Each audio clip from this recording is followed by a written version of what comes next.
Welcome to the Tech Talks Daily Podcast, where you can learn and be inspired by real-world examples of how technology is transforming businesses and reshaping industries in a language everyone can understand. Here is your host, Neil C. Hughes. Welcome back to the Tech Talks Daily Podcast, and today I want to explore how, as consumers, we want to tear down the barriers between online and offline shopping, and also how businesses can prepare for that new world and those new expectations that we now have. So I recently came across a company called Go Instore, which essentially connects online consumers to in-store staff via one-way video and two-way audio. And it's a great concept. And some of their clients include Currys PC World, which currently spans, I think, the HP product range and is set to expand its coverage soon. And also Mamas and Papas and Perfume Shop and so many other examples. So this sounded to me like a story I needed to find out more. So I invited Andre Hordegoda, co-founder at Go Instore, onto the podcast today. And he is a seasoned business development professional with more than a decade of experience in the technology and e-commerce sector, ranging from everything from email, analytics, data, right the way through to personalisation, which is a huge buzzword at the moment. So for the second time this week, I would like to beam your ears all the way to London here in the UK so we can speak with Andre Hordegoda about Go Instore and why it's so important to reevaluate the future of retail. A massive warm welcome to the show, Andre. Can you tell the listeners a little about who you are and what you do? First off, thanks for having me. So it's Andre Hordegoda. I'm co-founder of Go Instore. Set the business up 5.5, 6 years ago with my co-founder Armand Khurana and the CTO who I'd previously worked with for a few years. Personally, I've been in e-commerce since way back in 2000 after graduating in psychology and computing. Have an interest at the interjunction between technology and human beings. Carried that into my e-commerce career. I've been involved with large companies and small, and 5.5, 6 years in, we are delivering a technology I think that really does sit at the conjunction between technology and human beings, and I think we're doing quite a good job in the retail space. And as someone that always says at the end of every podcast, the technology works best when it brings people together. I love that statement that you just made. But for everyone listening, my understanding is Go Instore provides website customers shopping for high-ticket and premium items with an actual opportunity to engage in human-led one-to-one shopping experience, which I absolutely love. And I think you do that by instantly connecting them with intelligently matched in-store product experts via HD live video. But can you just set the scene and tell me more about how you're removing that barrier between online and offline and essentially helping both the customers and the retailers by leveraging technology? So we had a realization 5-6 years ago that for most retailers, they have two very important channels. They have the online, they have their website, and they have their physical store. Now, both channels are really, really important to a retailer. They're the most successful channels that the retailer can have. But the experience and actually the KPIs that they deliver are very, very different. So online, you have huge potential volume of traffic. Lots of people can visit your website at any time, 24 hours a day, anywhere in the world. But the actual conversion rate, the propensity to buy is quite low. When you compare that with the physical store, now there's a limitation to how many people that can visit, so that the potential volume of people that visit the store is much less, but the actual conversion rate is significantly higher. In a nutshell, you're 10 times more likely, as a minimum, to make a purchase when you go to a physical store versus going to that same retailer's website. Now, there are a number of reasons for that. Intent when you make the effort to go to a store. But fundamentally, we hypothesized back then that if we can make the online experience much closer to being in the physical store, we could affect that 10x conversion rate. And that's what we do. And we do that by delivering as authentically as possible an in-store experience to online customers. How that manifests, if you go to one of our clients' websites and as you're browsing, we are looking at the product you're looking at. We are saying, is there someone in your local store available? Are they an expert in this product? And if they are, we show a button that the customer can simply click while they're browsing on their iPhone, their Android phone, they're on an iPad, their desktop. It doesn't matter, wherever they are on the website. They click the button and they get a live video stream into the store, and they're connected with the most appropriate salesperson that we can find at that moment of time. So if you can imagine, the experience is much like you're shopping on a website, but all of a sudden we've turned that device into a window into the physical reality, and we can immerse you into the store, and we can deliver that 10x increase in conversion rate. It's a fantastic idea. It really, really is. But I'm curious, behind every successful tech story, there's always a fantastic story there. So can I ask where the inspiration came from? I mean, was it personal experience of that different experiences between online and offline, or was it something else? I think it was a combination of things. As I said, I've been in e-commerce for a long time. That's, working for companies that have technologies that help websites perform better. The most recent company was a company that did product recommendations. And where, if you walk into a store, they typically will have thousands of different product SKUs. You need some help. You can get some help by speaking to someone, or you can look at the way that, a store might be laid out, and you know where to go. When you go to the website and they've got hundreds of thousands of product SKUs, that paradox of choice can kick in. How do I find what I'm looking for? How do I get help? And actually, how do I know if this is the right product for me? There are technologies that can help you do that, but actually they're just not comparable to going into a physical store.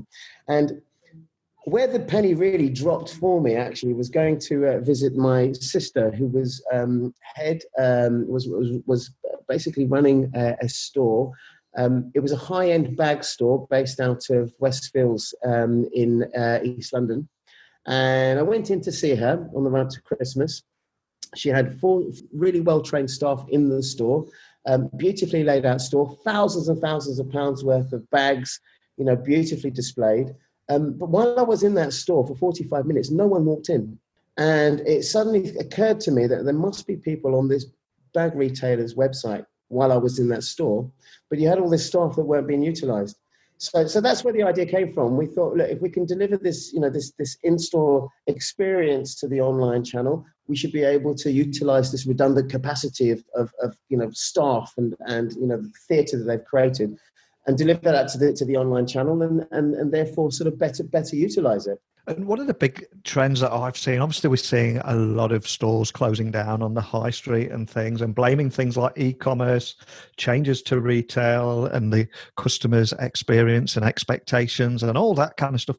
But the reality is, of course, that none of this is new. It's been around for several years now.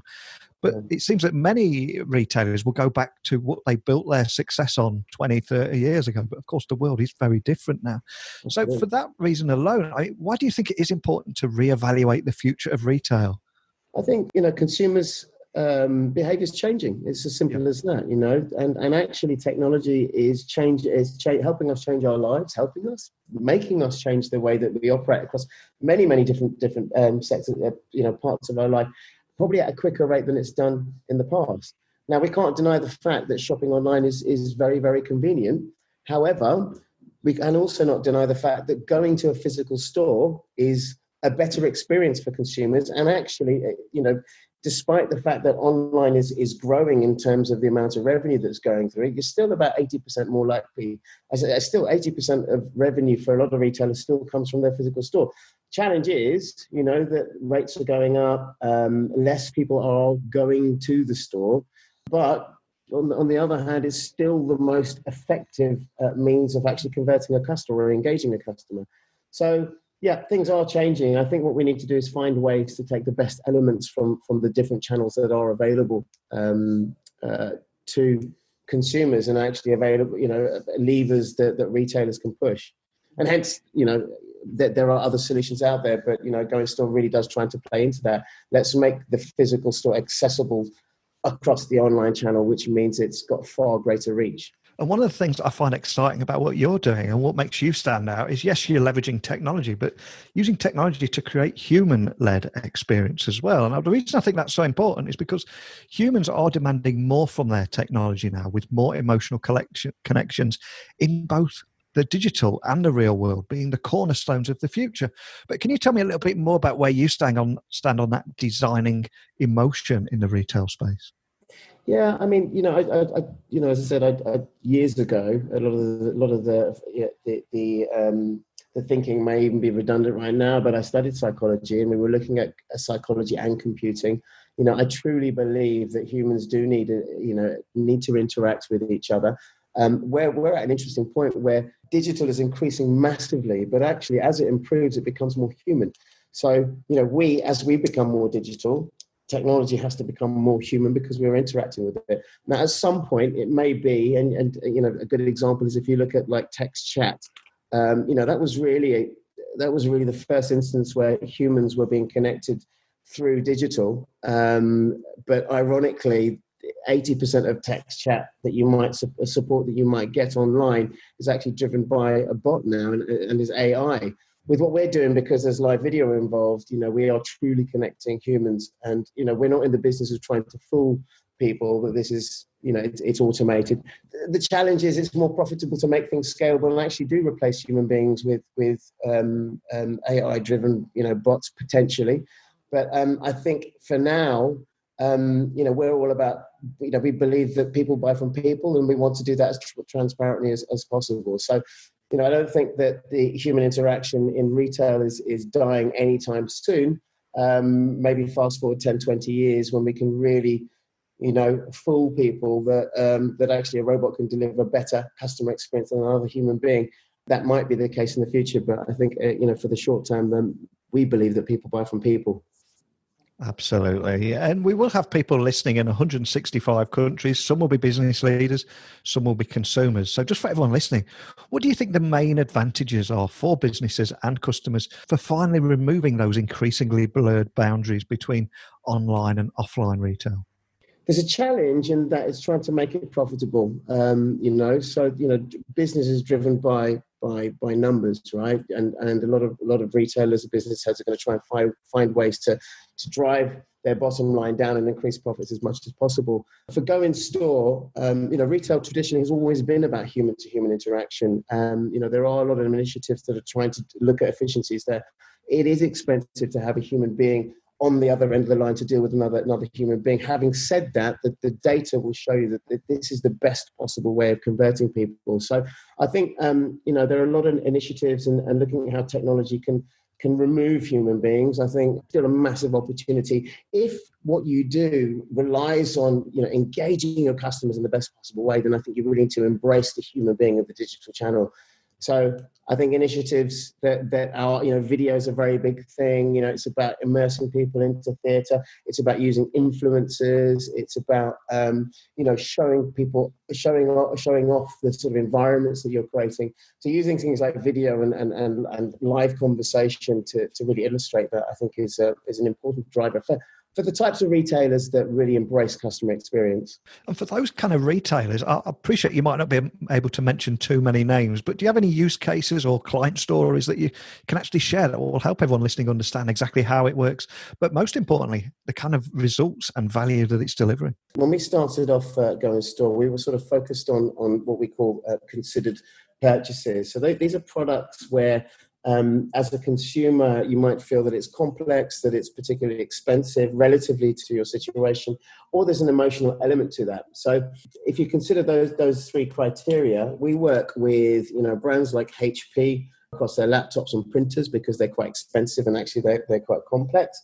In the purchasing cycle, we have brands like Dyson where their products tend to be a few times more expensive perhaps than some of their nearest competitors, but actually, maybe that sort of leans into the emotional bit. It's a very cool product to own Dyson.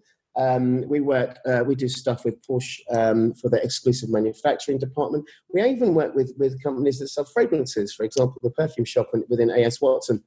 And that's actually a good example. Now, you can't smell the fragrance through using Go in Store, but you can connect to a product expert in a store. And interestingly, sometimes what we need is in the purchasing process is just to be convinced that this is the right product.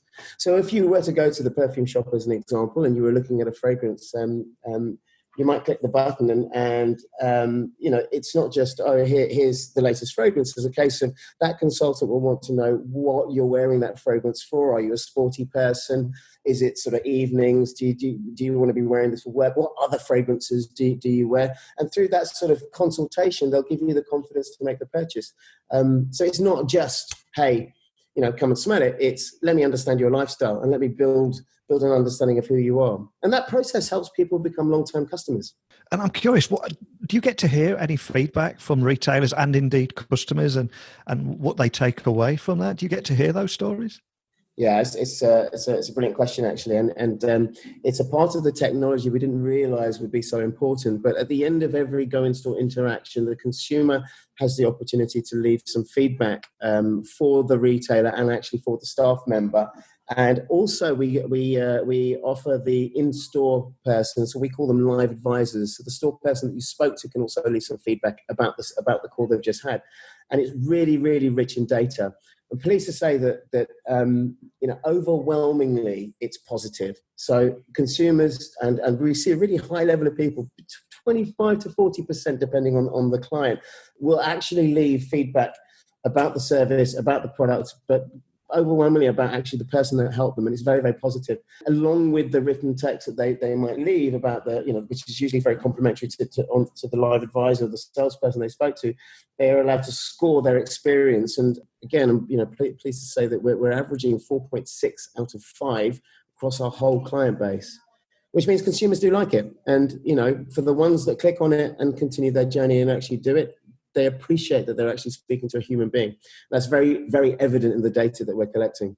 The other really important thing, and the reason that our clients are buying into this, is it is impacting the conversion rate. So we see, and it sounds wild, but we see conversion rates of 20 to 40% of people that click our button and use the service. Now that's incredibly high in the online channel, given that most websites, without this sort of service are going to convert to maybe 2 to 3% of people that visit. And it's easy to see why you're achieving so much success here. And I think it's a fantastic idea. I've not seen anything else like this out there. And I've interviewed over 1,100 different businesses now. But I'm curious, what have been your biggest challenges that you've encountered in getting to where you are now? Thank you. So thank you for saying so. I mean, it's a very simple idea, but it has taken us a number of years to get here. And there are a lot of nuances to getting sort of a technology like this adopted by two areas, because it's not just the consumer. There were some challenges around that. There were some challenges around people finding a little bit foreign that they're clicking a button and all of a sudden there's a live video. So that was a big challenge for us, and we've dealt with that through refining user journeys, through raising our profile, through targeting customers, through joint campaigns with our clients. But actually, probably one of the biggest challenges was on the retailer side, and that was going into physical stores and asking store staff to say, "Hey, you now have the ability to help your customers in the online channel using this technology." If early on with a deployment you don't get someone who oversees the retail side, the physical retailer side of the business, it's a hard task, because the in-store staff are like, "Oh well, here you go, head office giving me something else to do." But we've solved that problem in a number of ways. And one of the key things that we do by asking the in-store staff to support in the online channel, because it's digital, we can actually track and attribute the sales that are made in the digital channel and attribute them back down to the store, and actually down to the store individual. So once the store staff realize that this activity that they're doing can actually contribute towards their whatever their KPIs might be, and if they're commission based, actually help them earn more commission, then we see the adoption grow. So it's been a hard slog, in answer to your question, Neil. But it's I guess like any technology, any innovative technology, you're asking for people to adopt a slightly different behaviour. It takes time, it takes patience, it takes refinement. But I think if you stick with it and the value it actually genuinely delivers is prevalent, then it will be adopted. So we're pleased to say we're at that point where we're starting to get it's being more increasingly accepted across our clients, and it's actually easier to deploy the more clients that we get.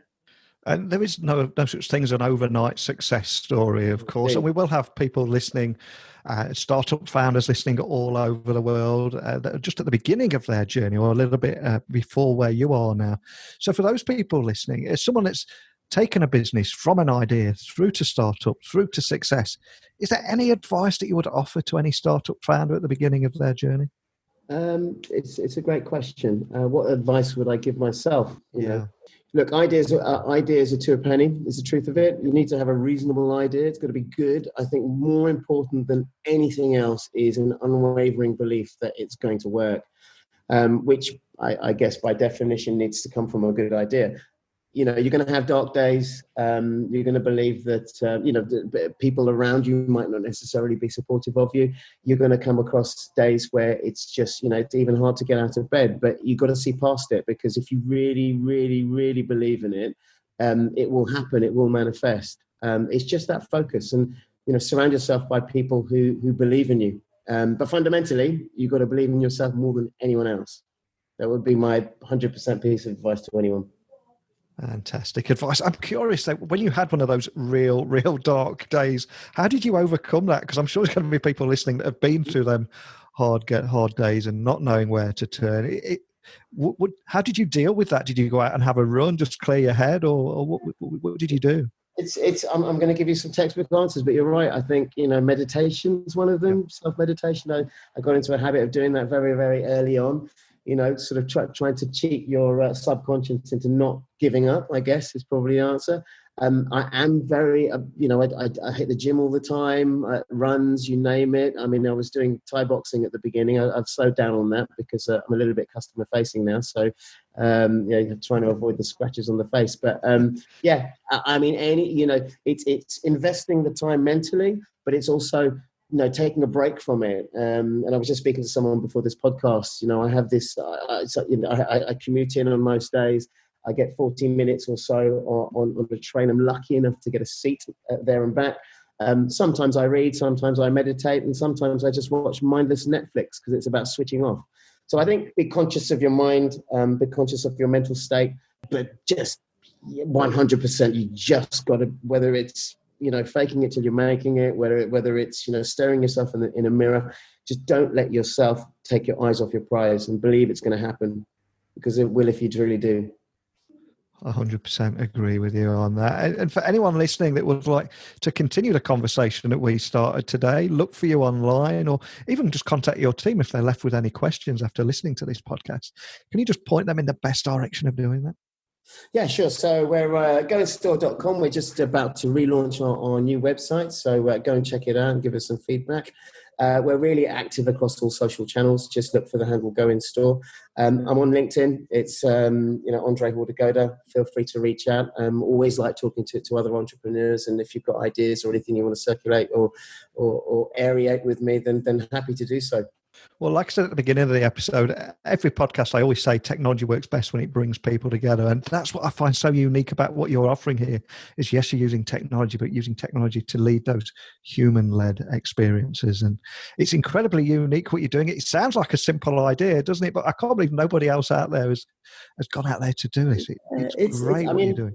People have often said it's the simplest ideas that are the ones that are the best. It is simple, it's a simple concept. I think we know where all the bodies are buried over the last 5-6 years. So there's been a lot of learning and stuff to get to where we are. But I'm pleased to say, it really does feel like it's starting to take hold. We're across some really major brands, mamas and papas. We're in almost 100 hotels of Marriott International. I mentioned HP, Dyson, Dixon's, Ribble. We've just launched. Watch this space; it's starting to expand quite quickly. So next time you see a round button appear on your browser and you click it, that's Go In Store. Yeah, I will have a knowing smile on my face and think, it's about time we got him back on the podcast. So I'd love to touch base with you again later this year. Let's get you back on and find out how things are going. But more than anything, just a big thank you for joining me today. Thank you so much, Neil. Really appreciate it. Now, we've all seen recent stories in the press around how the high street is the worst it's ever been, especially here in the UK, where retail sales have been falling to the lowest time for the first time in 25 years. And traditional stores here in the UK, such as Game, HMV and Mothercare, have all closed down. And one of the things that today's guest wrote about before I invited him on the podcast, I just wanted to share with you, was a little piece that he wrote where he said, retail is not changing. It has changed. E-commerce is not emerging. It's now fully established as a means for retailers to sell to customers. However, this doesn't mean that the physical stores are now redundant. In fact, he said, 76% of all transactions still happen in the store. And the challenge retailers are having is finding ways to account for the increasing costs of their stores while also meeting these new preferences of their customers. So essentially, finding ways to blend the convenience of online shopping with those informative and experiential nature of store visits, that is where the key is. So what I love about what Go in Store are doing there is creating this new model and making it possible with live video to connect their web visitors directly to staff in stores.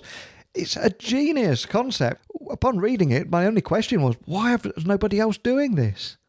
Because the acceptance of this new model quickly became clear, the kind of value that it would offer in the sales leading up to Black Friday last year, because they found that in-store staff were spending 52% of their time on the Go in Store app. Food for thought indeed. So a big thank you for him to come on the show today, share his thoughts and expert insights on why it's important to reevaluate the future of retail. And as humans are demanding more from their technology with emotional connections in both digital and real world, designing emotion could be the cornerstone of the future. But enough from me. Let me know your thoughts on today's conversation or anything at all. And if you'd like to come on this podcast, let me know too. As always, just in case you don't know them off by heart, my email address is techblogwriter@outlook.com. Twitter, LinkedIn, Instagram, Neil C. Hughes. I'm nice and easy to find. And my website, if you'd like to work with me or browse through 1,100 podcast interviews, simply pop by my website, techblogwriter.co.uk. But I'm out of touch, you're out of time, so I'm going to bid you a fond farewell until tomorrow, of course. So a big thank you for listening. And until next time, don't be a stranger. Thank you for listening to the Tech Talks Daily Podcast with Neil C. Hughes. Remember, technology works best when it brings people together.